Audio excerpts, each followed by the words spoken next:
Hello and welcome to Music for the Masses. I hope you guys are doing fantastic. I'm doing great. Getting over that cold. I'm about 95% better. So it's a good day for me, and I hope it's a great day for you. So we're going to pick up where we left off on the last video about the decrease in vinyl sales. But before we do, what do you guys listen to? I am listening to these guys, The Cult. And Sonic Temple, what a great album. Sun King, Fire Woman, American Horse, Edie, Chow Baby, Sweet Soul Sister. Just a great album. If you don't have it on your playlist or a CD or vinyl format, I highly recommend you getting it. These guys are on tour also. And from everything I've heard and looked up online, they sound great. Yeah, drop what you're listening to in the comments. Always love to hear that. And also like and subscribe if you're enjoying the content. So on my last video, we talked about vinyl sales and the article that came out that said that vinyl dropped 33%. And, there's some people that had some comments that I thought, I'm going to respond to it. One guy called me a cheapskate. He said I was just saying that because I was a cheapskate. Which I think is pretty funny because anybody that knows me knows I'm a very generous person. I probably give away much more to others than I keep for myself. But anyhow, it has nothing to do with that. I'm smart with my money, and I'm just commenting on the decline in vinyl sales. So, and then another person said, well, the sales are actually up 6%, that I had to do my homework before I go out there and do the vinyl community a disservice. So just to touch on those 2 points really quick, I typically, if you watch my videos, am trying to educate you guys so you can get more for your money. I'm not saying to be so cheap that you don't enjoy the things you love, but you can have more of what you love if you're smart about how you go about buying it. And that's the whole point of this.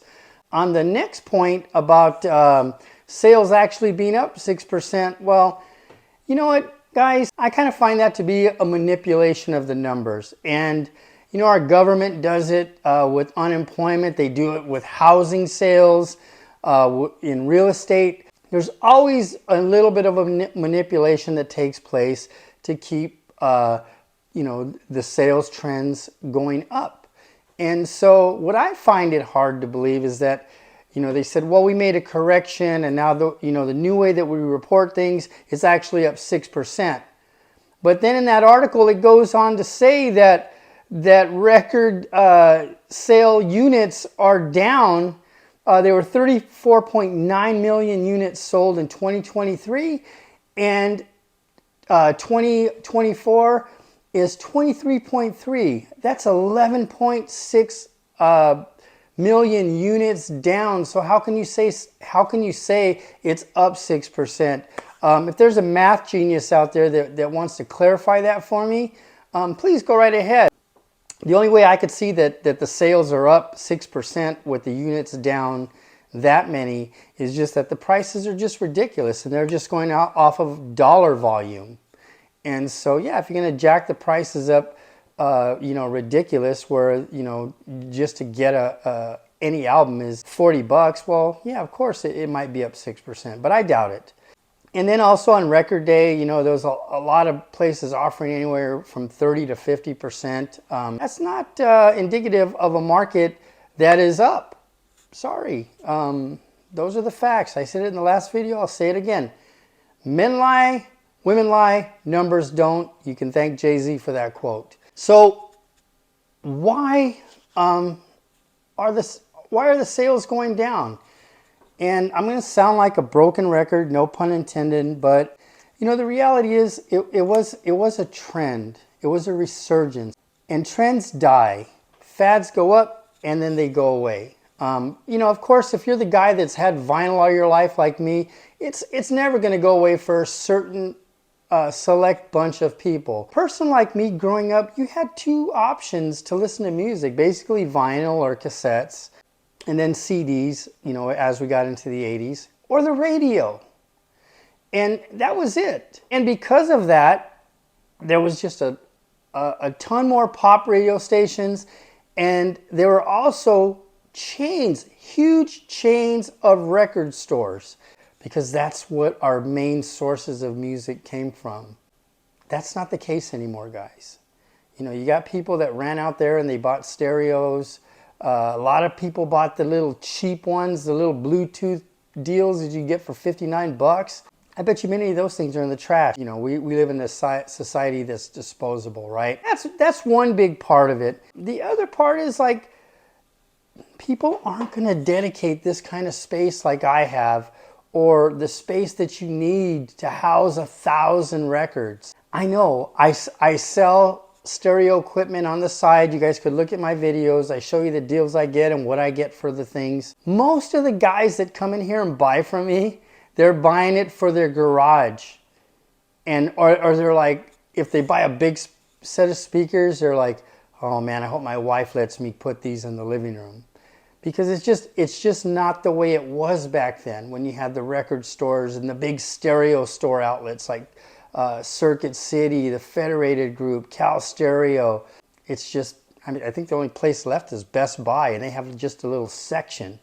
So anyhow, it's not like that anymore. So the resurgence of records was just a small portion, right? Because streaming has just taken over, guys. I stream a lot more because it's just easier. And some guy commented, what's so hard about listening, you know, putting a record on? Well, it's not that hard.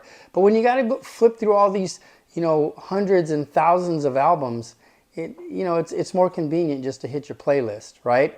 And then you could also add, like what I did so I can stream from my stereo, is this little Bluetooth adapter right here. You could pick that up for 20 bucks and your nice home stereo now just streams the music from your phone. Very easy. When your phone rings, you don't have to run downstairs to turn, you know, to turn it down or take an album off. It just pauses the song. As soon as you hang up, it comes right back on. We talked about, you know, identifying songs with Shazam and then adding them directly to your playlist. It's just so much easier to do it that way, guys. I will keep my vinyl and my CDs and my reel-to-reel because I enjoy it. It's a form of entertainment for me. But it wasn't that way for everybody, guys. And for all the Walmarts and all these other places, it was a money grab. This is a trend. This is a fad. And as soon as it dies down, you'll see the prices drop. And then the square footage that stores are dedicating to this drop. Let's see, what do we got next? So the other big thing is inflation. Guys, everybody that I know that collects vinyl is not buying it. I'm sorry. You know, you guys out there that think that, or the people that disagree with me, like I said, I don't want to see the value of my collection go down, but I didn't buy it as an investment. I bought it for enjoyment. Is it cool to see, like, hey, my Pet Shop Boys discography was going for 300 bucks? Yeah, when I only paid 30 bucks for it? Absolutely. But it's not, I never planned on selling it. So what difference does it make? It's like a home. If a home goes up to $1 million, and you're like, oh, I'm worth $1 million. Well, only if you sell it is it worth that. And I get, like, people get disappointed because their collection becomes worth less, but you know, that's just the way it is. And so if you bought it for that, well, you know, you might want to think about selling it real soon because the value is going to continue to drop. I believe that wholeheartedly. I've been around a long time, guys. I've seen records go out of style like that with the CDs, and people were attached to them more than they are today. So, you know, when it comes down to, what is it, $40 get you a half a tank of gas now, or an album, what are you going to do? And we all have cars, we all put gas, right? You see more and more people that aren't filling it up. It's crazy to me. I'll see people out there putting $5, $10 in their car, and I think, like, why the heck even bother stopping? But you know why? Because that's all they have to put in their tank. Do you think if they had an extra 40, they're like, oh, thank goodness I put $10 in my tank. Now I can go spend this $40 on a record. No, they're going to put more gas in their tank. They're going to put more food in the refrigerator. And so that's the problem with the inflation that we're experiencing. It basically wipes out fads, because fads and trends are unnecessary. Hobbies are unnecessary. They're the first things that go. Let's see what else I got here. Yeah, this is kind of almost a little bit more of what I gave you the last time, but the prices are going to come down, guys. Mark my words. Like I said, on record day, they offer these 30 to 50% discounts. They don't do that in markets that they don't have to. It's money. People love money. They don't just give it away just because it's a special day. It's not the way business works. I'm a businessman. I always think of money in terms of dollars and cents, and it does not make sense to be giving things away when you don't have to. Anyhow, that's it. The prices will continue to come down, mark my words, and that's where I say it's a good thing, because to the people that are not going to ditch vinyl, it gives you an opportunity to buy more of what you love at a better price. And the prices are going to get good, guys. Mark my words. Anyhow, guys,